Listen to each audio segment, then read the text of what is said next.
normal American boy who grew up to be a serial killer.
Evidence of cannibalism in this case. It comes from Jeffrey Dahmer himself. Earlier this week, police discovered a grisly collection of skulls, torsos, and other body parts in a refrigerator and a large drum inside Dahmer's apartment.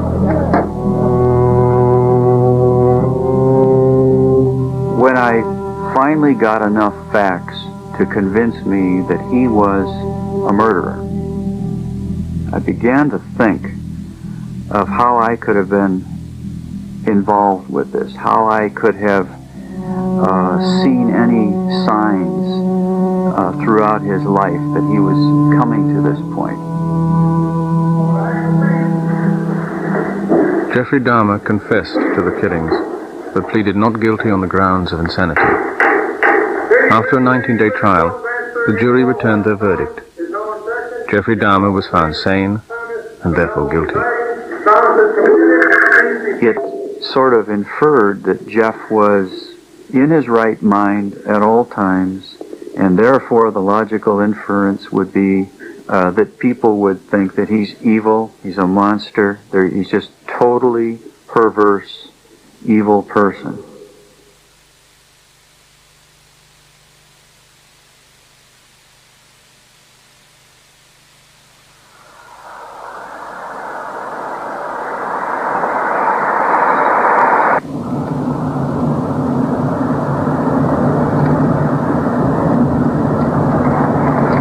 This is Doylestown, where we first moved.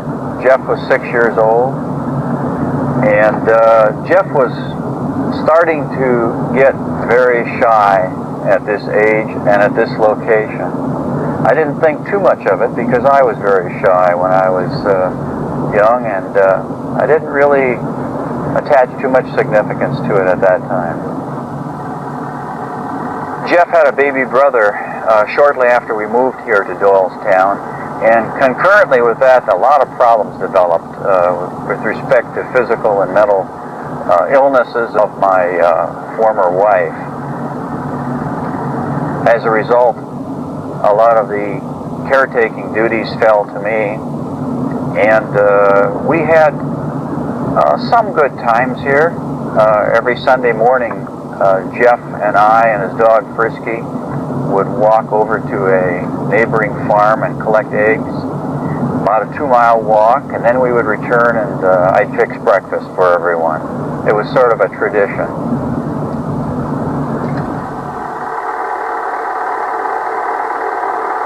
People paint him out to be a loner. I wouldn't say he was a loner. He attached himself to my crowd of friends. I wouldn't say he was a close friend. I wouldn't say he had any close friends. But he kept to himself sometimes when he wanted to, and other times he could be very outgoing and get involved with things, but he wasn't your average student. Looking back, I cannot really think of anything in that period of time that we would do differently. He appeared to be very shy. We addressed that question with his teacher several times, and I really can't think of anything that we would do differently, except if I had it in me, I would be able to draw out his thinking more. About his home, we never went to Jeff's house. We never went in his home, and that was because we had heard from neighbors, fellow students that lived in the neighborhood, that his parents fought bitterly and that his house was not a place you want to spend any time because of his parents. You know, Jeff really didn't invite people in. He didn't invite you over much. And I think in a way maybe he felt embarrassed about the situation at home that his parents fought so much. Well, it just didn't seem like my parents really liked each other too much. It just made me feel on edge, unsure of the solidity of the family.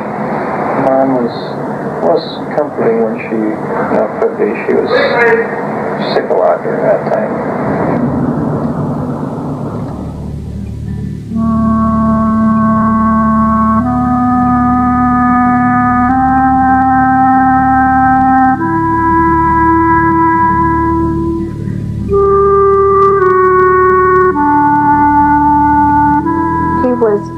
Enigma. He could make people laugh. But what made him different about that was that he always made himself the target of ridicule in doing that. He would always set himself up in these very bizarre situations, and often people laughed because they were so embarrassed, and embarrassed both for him and for themselves. At the age of 12, 13, or 14, Jeff liked to tell jokes. He liked to act goofy, just like I did at that age. Now, when we get into 15, 16, that's where the marriage was starting to really deteriorate. Things were getting very serious. I could see a darkening of his mood. I attributed that to the divorce, the disruption, the shattering of his family. I was extremely occupied with taking care of the home, the medical and psychological problems, and work. So it was really, not to rationalize, but it was really a very difficult time to emotionally stay in touch with my son, Jeff. One of the strongest memories I have of Jeff was that it seemed to me that he was drunk a lot. And beginning at a very young age, I first remember at about 15 or 16, and especially at the age of 16 was when I noticed that he was actually drinking in the open in school, in the classroom. And both astonished me, and also the fact that nobody seemed to notice or care, I found quite amazing at the time.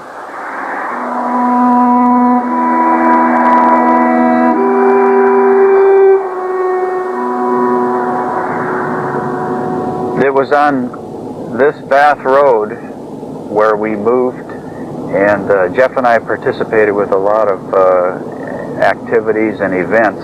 We planted all the evergreens on the property together, planted a garden together every year. But it was at this time where he roamed around these roads on his bicycle with garbage bags looking for animal remains, animals that had been hit by cars, such as dogs and raccoons, and took them back into the woods, unknown to any of us, and dissected them just to see what was on their inside. Jeff also had what you'd call a pet cemetery. It was a little area where he would put little crosses and remains of chipmunks and so forth, and it was across the street up in the neighbor's woods. So it was about this time that things were starting to develop apparently in his mind, taking a bizarre turn.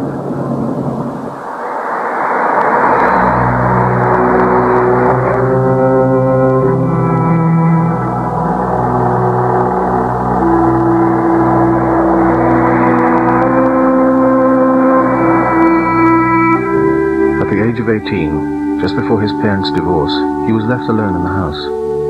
He picked up a hitchhiker, invited him home, and killed him. Remains of the body lay buried under the house for 12 years. This first crime and all those that followed, Jeffrey Dahmer eventually confessed to Detective Kennedy. I think he did feel truly abandoned, and when he had the first individual or first victim with him, they were together drinking, and when this individual decided to leave, I think Jeff just wanted to stop him from leaving.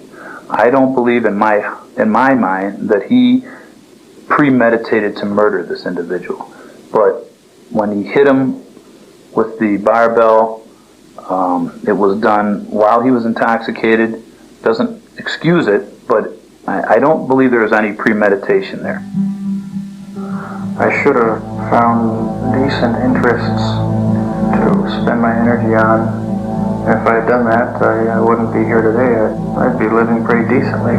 But that night in Ohio, that's when everything went down the tubes, really. One impulsive night.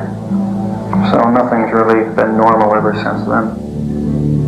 Jeffrey Dahmer explained these thoughts and feelings in a recorded interview with the psychologist Dr. Kenneth Smale. Their conversations included Jeffrey Dahmer's childhood and adolescent years.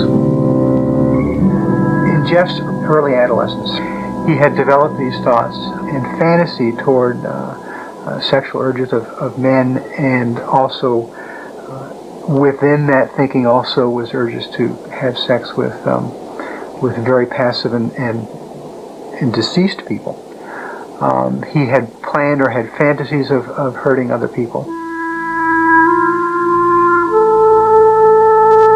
He gave an account of lying in wait for a jogger to go by, and he had a baseball bat, and the plan was to club the person at least unconscious, if not to kill him, and then to have some sort of sexual contact.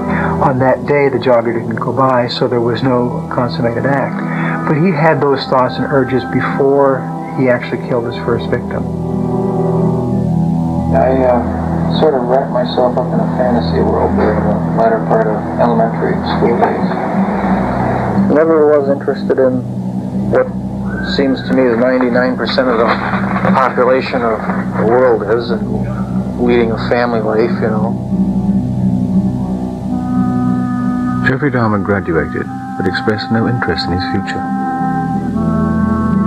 I tried to instill a sense of direction into him, but it must have seemed terribly irrelevant to him to be talking to Jeff about that when he had recently committed a murder. His father and stepmother saw the Army as a possible solution. In those days, we still believed the Army could make a man out of a boy. We didn't see Jeff then for the next 2.5 years. We corresponded with him. When Jeff did get out of the service, he came home. He had a wonderful work ethic. He was really trying, but he soon slipped back into the old pattern of drinking. Out of frustration, after many, many attempts of trying to dry him up, get him psychological care, help him out, we said to him, why don't you go to Grandma's, think life over, and decide, Jeff, what you want to do. We'll help you, we'll support you, but just please, please understand you can't continue living with us this way.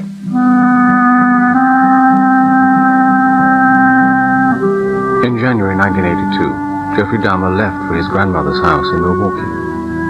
Lionel hoped that her influence might give him a sense of purpose and direction. Because he loved his grandmother and the fact that she was this religious, devoutly religious woman who did impart some of her religious values on him, and he saw them as good, strong values, something to take hold of. He realized that his grandmother's values and his grandmother's religion did not accept homosexuality. And he did quote to me something from the Bible that talks about homosexuality as being, unnatural and something to be banished. He didn't agree with that, and he had trouble with that, reconciling that with, how he felt about his grandmother. After deciding that he wasn't going to be saved by religion, he wholeheartedly embraced the homosexual culture. He kept it hidden from his grandmother, but would take the bus and hang out in the gay area of town.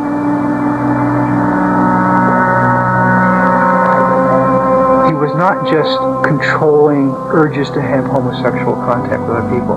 For him, his sexuality was not only homosexual expression, but it also was an interest in necrophilia and a profound interest in control of other people. So that from him, he was controlling the whole package, and that release of any one of those things meant the whole thing came out. In November 1987, Jeffrey Dahmer took a man back to a rented room in Milwaukee. He woke up to find he had beaten the man to death. 9 years after his first murder, he had killed again.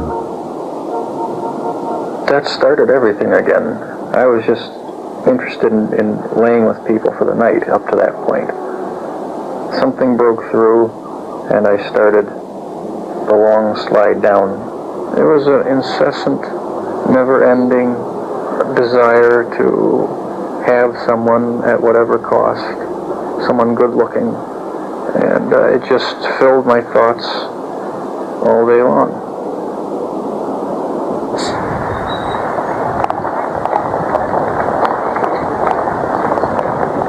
By the spring of 1990, Jeffrey Dahmer had moved out of his grandmother's house and was living by himself in an apartment in downtown Milwaukee. Every day he caught a bus to the local chocolate factory, where he worked as a shop floor worker. Lionel remained in touch with his son. They met up in the fall in Milwaukee at the grandmother's house. But by that time, Jeffrey Dahmer had killed 5 people, 3 of them in that house.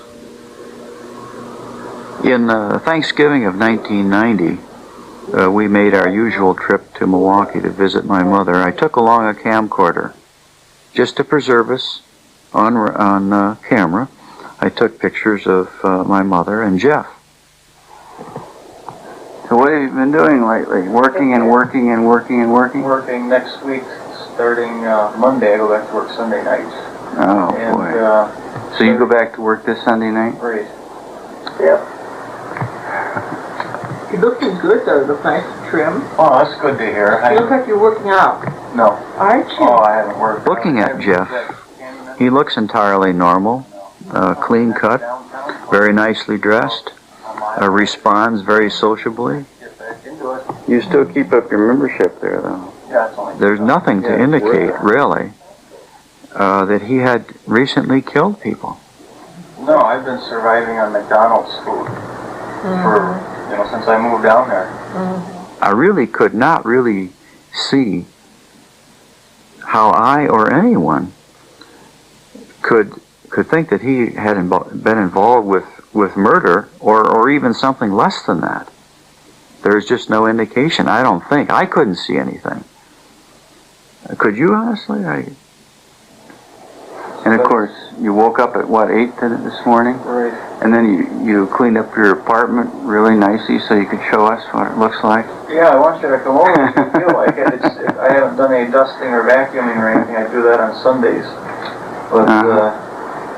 But as I was talking with Jeff and trying to get a feel for why he was killing people, some of the things that he brought up was, the first point was that all of the other people who he tried to have a close personal relationship with would eventually leave, and he didn't want them to leave. So by killing them, he ensured that they were no longer going to go anywhere. The other part was that ever since he was a small child, when he found out that he was gay, this was a part of his life that he knew was not acceptable to his mom or dad. He knew was not acceptable to his school or his religion, so he kept it very secret. And in a way, Jeff felt that his secret life, his gay life, gave him power in a way that it was something that nobody else that knew him knew about. It was his own little world that he had a certain amount of control over, and he enjoyed that. Do you know who the other person is there? That beautiful blonde sitting on the couch? Yawning? And Terry. That's right. And who is this? Yes. That's Cousin Jeff. Yes.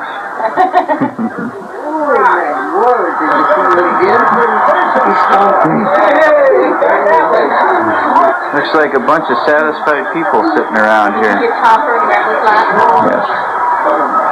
I think you can't deny the fact that he was pursuing pleasures when he was doing this. But to a large extent, Jeff had nothing else going in his life. The relationships with people meant nothing to him. He had no capacity to have contacts with other people such that he would find some reward or pleasure or comfort in those relationships. So that the variety of spheres of most people's lives wasn't what he experienced. This is all that he had. The need for human contact that contributed to him killing went beyond the dismembering and saving of body parts. It led to him eating them. The reason why he killed people was to keep them with him. And now, by eating the body, not only was he keeping them with him, but he was actually eating them and making this person part of him. So they were with him forever. They were one with Jeff. Although it sounds bizarre and incredible, at the time that he told me the story, I must admit it made perfect sense to me. I don't know if that means that I'm crazy too, but although I didn't agree with any of it, I mean, it seemed like a logical succession to what he did. Jeffrey Dahmer's ultimate plan was to build a shrine with the skulls and bones of those he had killed. Jeff described the shrine that he had envisioned making, and he had the component parts to it. It consisted of a recreated skeleton and skulls. And he envisioned it as a place where he could go and sit before. And it would be a time when he could get in touch with something larger than himself, that he could go and feel comfortable, that it would give his life some meaning. So that in my assessment, there is an aspect of this that is a quest for spirituality. Thinking about what Jeff has done in these bizarre thoughts, actions, the killings, I reconcile that in my mind with loving him and continuing to think of him as my son, a loving son, and having love toward him by viewing that side of him as something which he absolutely allowed to be out of control, or was in fact controlling him. Please, buddy, come on. Please, come on. Really, seriously. Everybody up. The pace of his killing accelerated. In the summer of 1991, in just 3 weeks, he murdered another 4 men. He had by now killed 17 people. It's very clear at the end that he was utterly, absolutely out of control with all of this. The bodies truly were piling up, literally were piling up. We got massive stuff on. He, at one point, had one in the bathtub and one hanging from the shower, and he slept with one in the bed next to him for a while simply because he didn't have time to dispose of it. It really points to somebody not who was in control of that, but who, in a sense, was being controlled by that.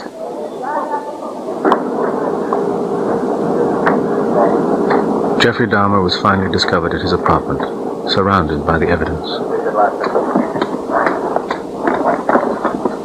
He was arrested and charged with murder. At the first meeting with Jeff after he was arrested, I held him close and I cried for about a minute, and Jeff did not show any emotion at all. And I didn't really realize it at the time. I talked with him about it afterwards, but I didn't really realize it that he wasn't showing any emotion at the time because I was shaking so much. I thought he was shaking too.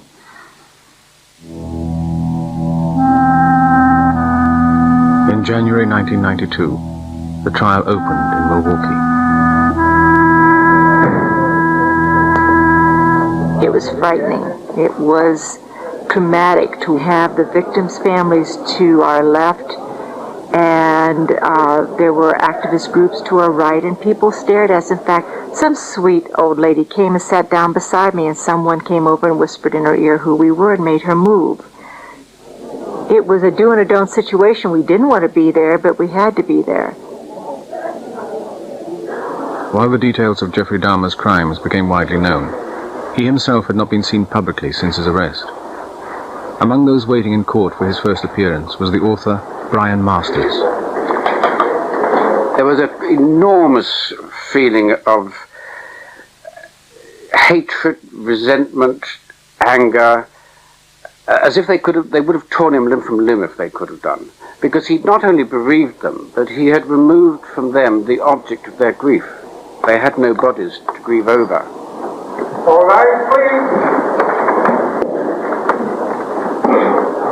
What this man had done, he had the ultimately ridiculous notion of taking somebody's will away by drilling a hole in the head of a live man who'd had too much to drink and was drugged, and pouring acid into the hole in the head in order to deprive him of that part of his brain which would wish to have a will of its own to leave. And he hoped that he would keep people in this way. These are the things this man had done. And what we saw was somebody who looked like a tennis player, somebody who looked fairly studious, very quiet, unsmiling, no sense of life to him. He seemed to be a whole jigsaw puzzle with the central point missing and irrecoverable. Jeffrey Dahmer's guilt or innocence depended on his state of mind at the time of his crimes. The defense argued that because he was a necrophiliac, he was not able to control his actions. The prosecution rejected this. What this defendant did, he decided, this man that sits in this courtroom now, for his sexual satisfaction, killed Stephen Hicks. I thought the rhetoric at the trial took a very bizarre turn in that it was presented to the jury as though killing and eating and masturbating over dead bodies and having sex in the viscera of the bodies was just another sexual choice that Jeff had made. And it was clear to me, reading his very horrifying confession to the police, that it was anything but that. That the killings got more desperate for him, not calculating. If you just look at the totality of what Jeff Dahmer did, obviously you got to say he's freaking nuts. I mean, only a nut would do this. Only a crazy person would do what he did. But if you look at the whole story, the whole scenario of Jeff Dahmer, from his earliest sexual awakenings and dabbling and cutting up of roadkill animals that he found, through his experiences with which I would call an accidental death in Bath, although he would have had to pay some consequence for it, to his second death, which kind of triggered the whole thing again here in Milwaukee. It's very logical to me how he got into this situation. When you would talk to Jeff Dahmer, you definitely would not get the idea that you were talking to a nut. In a special verdict, question number 1. At the time the crime was committed in count 2 of the information, did the defendant, Jeffrey L. Dahmer, have a mental disease? Answer, no. Question number 2 need not be answered. On each count of murder, the jury rejected the claim that Jeffrey Dahmer had a mental disease and declared him legally sane. Dissenting jurors are... While Dr. Smale agreed with the verdict, he admits that the language of the law fails to truly describe Jeffrey Dahmer. You all agree that I have accurately... It seemed to me like that he had seen madness, in a layman's sense, that he had seen madness. I don't know how to say that professionally, but that he had been someplace and had partially come back, but had been someplace that others wouldn't go, couldn't go, but haven't been. It now becomes the duty of the court to impose sentence in this case. The important point is that the sentence is structured in such a way that this defendant will never again see freedom. One of the implications for the jury's verdict here was that it was not the disease that was responsible for what he had done, but that Jeff had done it. The implication of that is that he remains one of us, that he is still within the bounds of humanity. And that, I think, is for me, more uncomfortable than the idea that he was insane and not responsible for what he did. Your Honor, it is over now. This has never been a case of trying to get free. I didn't ever want freedom. Frankly, I wanted death for myself. I feel so bad for what I did to those poor families, and I understand their rightful hate.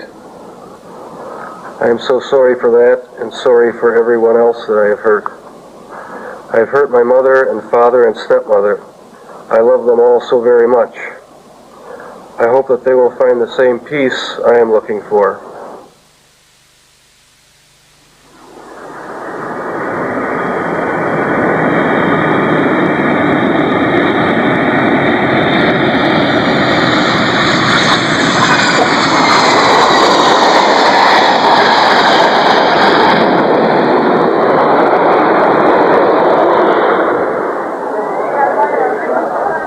After the trial, Teresa Smith, a sister of one of the victims, decided she wanted to speak with Lionel and Shari.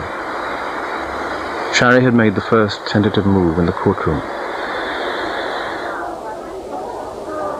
3 years later, their conversations have developed into a friendship.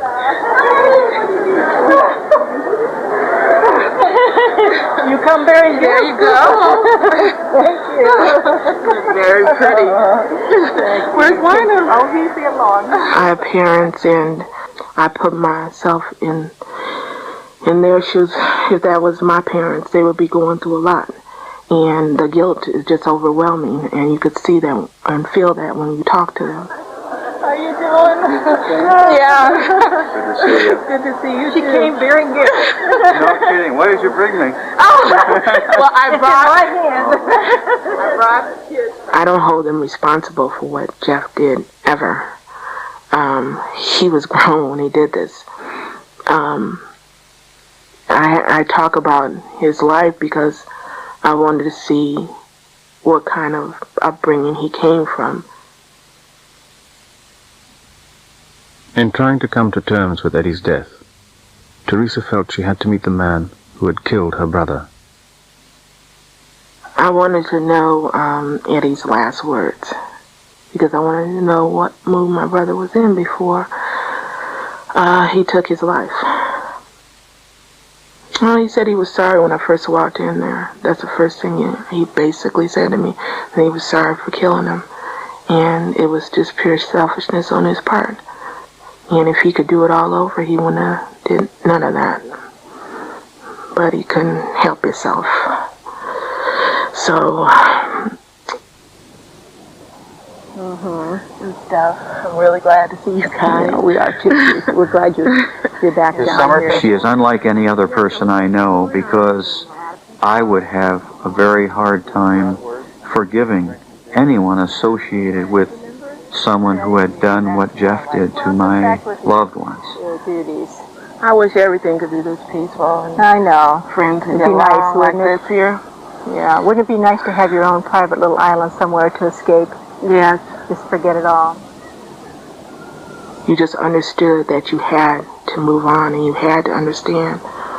Otherwise, you would just stay in the past. And I couldn't deal with that because just thinking about that hurt it even more. It's been 3 years and it still hurts, but it doesn't hurt as much as I didn't before I knew them. That's a beautiful lake. How's your family doing? They're doing well, as well to be expected and stuff, Good. And yours? Just getting by, right. About the same. Yeah. I think he did what he could. You can always look back and say, you should have did this, and you should have did that, and you should have been aware of this. But you can't. It's like I said, it's easier to look back and blame. It's harder to just go ahead and say, well, this is what we'll take it from there.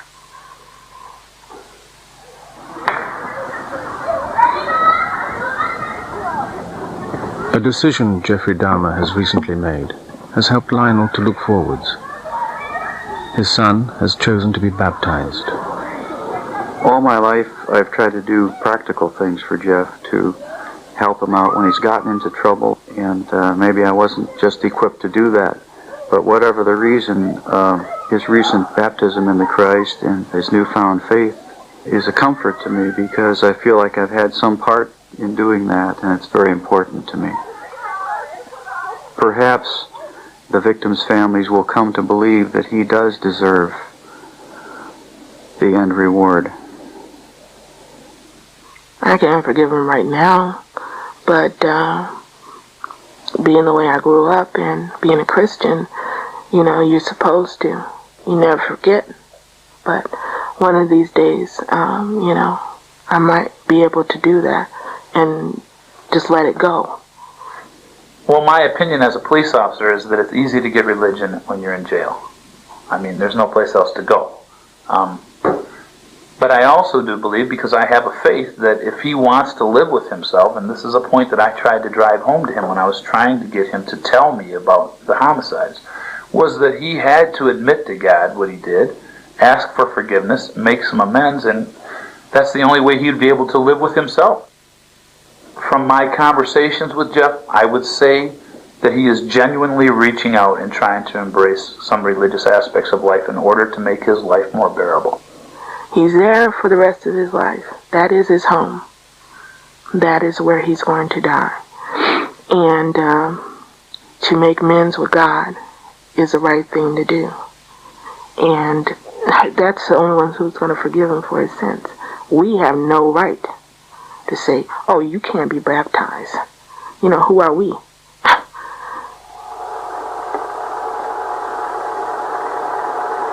When I found out what Jeff had done, I could have just walked away and forgotten about any type of affiliation or duty. The reason I stayed with Jeff is that I identify so closely in his shyness, his feelings of ineptness and inferiority. There's a very deep love there to try to do something to show the world what he really was like as a youth. And looking at what he had done as an adult, one would expect to find horrible secrets coming out of his childhood, perhaps abuse of various kinds. There simply was never any evidence to support those notions. He had an imperfect childhood. Many people do, and not anybody else comes to an adult life and winds up killing people as Jeff has done. So while there may be contributing factors in his childhood, they certainly don't provide an answer as to why Jeff did what he did. People want us to feel ashamed, and I think that's sad. I think that's incredibly sad that they want us to bear the shame for his crimes. We have nothing to be ashamed of. We're guilty of bearing the same last name. My husband gave him creation, was part of his creation, but we have no reason to be ashamed. And I'm puzzled sometimes when people look at us as though we have not eaten enough dirt or paid a dear enough price, because I dare any of them to walk in our shoes. It's amazing to me in 31 years, 31 short years, how I could create such hell for myself and everyone around me. Because I did it. It was my doing, my little horrid creation. You know, I mean, people can say, well, it was family pressures or it was mental disease, but the fact is that I'm the one that did it. Very self-destructive life.